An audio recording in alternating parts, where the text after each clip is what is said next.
السلام علیکم ناظرین، میں طارق اسماعیل ساگر آپ کی خدمت میں کچھ نئی گزارشات کے ساتھ۔ ناظرین، اندرونی جو ہمارے ملک کی صورتحال ہے اس پر تبصرہ کیا کرنا، میرا خیال ہے کہ کوئی شخص اخبار پڑھتا ہو یا نہ پڑھتا ہو، ٹی وی دیکھتا ہو یا نہ دیکھتا ہو، کرنٹ افیئر سے کسی کی دلچسپی ہو یا نہ ہو، لیکن یہ بات ضرور ہے کہ وہ پاکستان کے حالات کو اچھی طرح جانتا ہے۔ آپ ابھی گھر سے نکلیے اور کسی بندے سے، کسی رکشہ والے سے، کسی پھل بیچنے والے سے، سبزی بیچنے والے سے، کسی کلرک سے، کسی افسر سے، کسی بھی سفید پوش سے آپ یہ پوچھیں کہ آپ کیا سمجھتے ہیں حکومت کا یہ جو 1.5-2 سال گزرے کیسے گزرے، تو جواب میں وہ جس تلخی کے ساتھ آپ پہ اپنے جذبات و خیالات کا اظہار کرے گا، وہ لرزا دینے والی گفتگو ہوگی۔ میں اس کو مبالغہ نہ جانیں، لوگ رو پڑتے ہیں بات کرتے ہوئے۔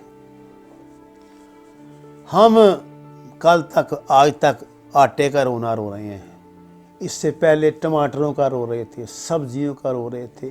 ہمارے لیے یہی رہ گیا اب، کیونکہ کھانے پینے کے بغیر تو کوئی زندہ نہیں رہ سکتا نا، باقی چیزوں کے بغیر تو رہ سکتے ہیں۔ حکومت گیس کی لوڈ شیڈنگ کر رہی ہے، حکومت بجلی کی لوڈ شیڈنگ کر رہی ہے، حکومت کیا کر رہی ہے کیا نہیں کر، یہ باتیں تو چلتی رہتی ہیں۔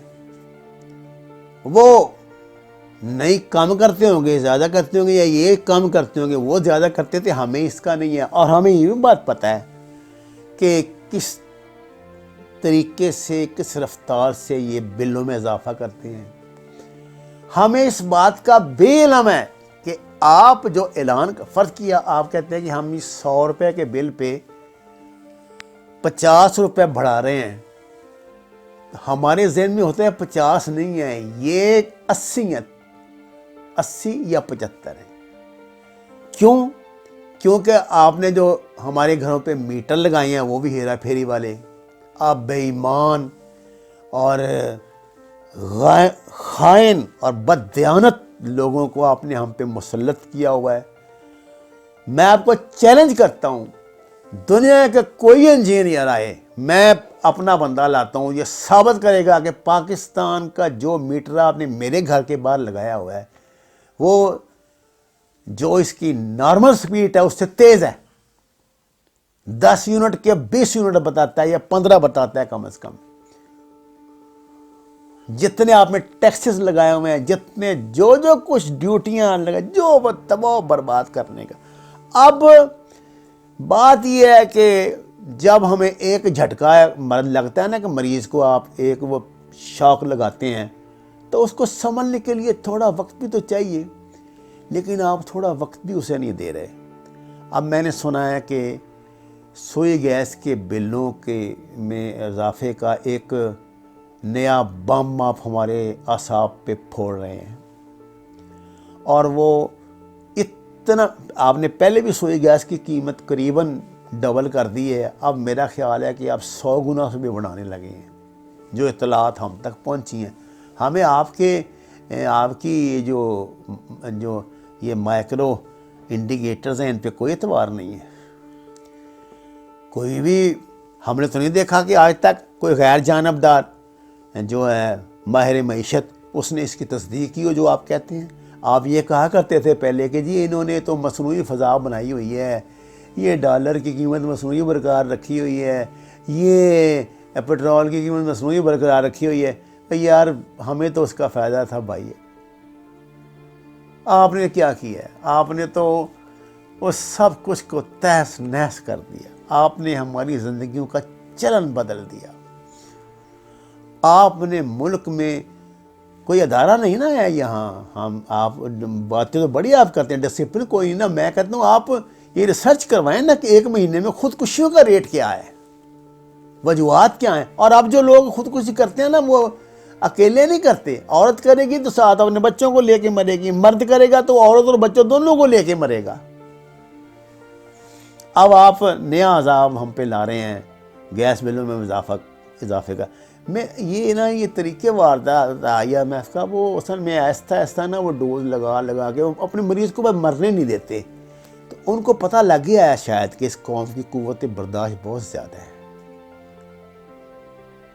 یہ اپنے بچے بیچ کر بھی نا خرچہ حکومت کا پورا کریں گے. کاش آپ نے اپنی کہی ہوئی باتوں میں سے کوئی ایک بات بھی پوری کی ہوتی، سوائے مستقبل کے سہانے خواب دکھانے کے آپ نے کچھ نہیں کیا. اور ان خوابوں کی تعبیر اتنی بھیانک ہوگی یہ تو کسی کے وہم و گمان میں بھی نہیں تھا. اللہ تعالیٰ کی لاٹھی بے آواز ہے. یہ نہ سمجھیں کہ یہ جو بد دعائیں لوگ دیتے ہیں یہ رائے گاہ جائیں گی. یہ تعویذ گنڈے، یہ ٹونے ٹوٹ کے، یہ موکل شوکل جو ہیں سب درے رہ جاتے ہیں جب اللہ کی لاٹھی پڑتی ہے نا. ہم تو یہ سمجھ رہے ہیں کہ ہمارے گناہوں کی سزا ہے جو ہم بھگت رہے ہیں، کہ ہم نے غلط لوگوں کو منتخب کیا. پہلے بھی غلط کو کیا تھا، پہلے بھی بھگتی، اب آپ کو صحیح جان کے آپ کو ووٹ دیا تھا، بھگت رہے ہیں. اور میں نہیں سمجھتا کہ اب اس ملک میں آپ تو اپنی بات تو چھوڑیں، پچھلے بھی اپنی بات چھوڑیں کہ کوئی جمہوریت کا نام بھی لے گا. میرا گمان یہ کہتا ہے سوال ہی پیدا نہیں ہوتا. پاکستان میں الیکشن کل ہوں، پاکستان میں الیکشن 3 مہینے بعد ہوں، 20 سال بعد ہوں. الیکشن جب بھی ہوں گے نا اس سسٹم پہ نہیں ہوں گے، کیونکہ اگر اس سسٹم پہ ہوئے تو پھر اللہ ہی ہمارا مالک ہے. یاد رکھیے انسان جو وہ خواجہ آصف کہتا ہے نا جدو پیر جن لگتے ہیں باندری دیتے بچے تھلے لے لیندی ہے، وہ صحیح کہتا ہے. آپ نے لوگوں کے پاؤں جلانے شروع کر دیے، جل گئے ہیں، تو وقت آئے گا تو اپنے بچے نیچے لے لیں گے. انسانی فطرت ہے، کیا کیا جا سکتا ہے. ناظرین یہ میرا آفیشیل چینل ہے، میں آپ سے بلا تکلف گفتگو کرتا ہوں، بغیر کسی تصنع کے، بغیر کسی لگی لپٹی کے، کوئی تمہید باندھے بغیر. ان جو صحافتی آداب ہیں ان کو بالائے طاق رکھ کے جو دل میں آتا ہے، جو اللہ نے جتنی بھی عقل دی ہے اس کے مطابق جو صحیح سمجھتا ہوں وہ پیش کر دیتا ہوں. آپ سے درخواست ہے اسے سبسکرائب کریں، احباب کو تلقین کریں. اور میں نے اپنے نام پہ بننے والے جتنے بھی یوٹیوب پہ جعلی چینل ہیں جہاں میری کتابیں لوگ پڑھ کے سنا اور پیسے کما رہے ہیں، ان سب کا معاملہ اللہ پہ چھوڑ دیا ہے. اور آپ کی بے شمار فرمائشوں کے بعد اب میں نے خود اپنے ناول پڑھنے شروع کر دیے ہیں. آپ کم از کم یہ تو کریں کہ ان جعلی جو میرے نام پہ بنے ہوئے ہیں، میرے ناولوں کو پہ بنے ہوئے چینل ہیں، ان کا بائیکاٹ کریں. اور فرار کے بعد پہلا ناول میں نے منتخب کیا ہے، اس کی پہلی قسط یقیناً آپ تک پہنچ گئی ہوگی. اگلی قسط میں تسلسل کے ساتھ آئیں گی، اور جو میرے نئے ناول ہیں انشاءاللہ تعالی یہ سب اسی سیریز ہے. آپ سے درخواست ہے کہ اس سفر میں میرا ساتھ دیں. وما علینا الا البلاغ.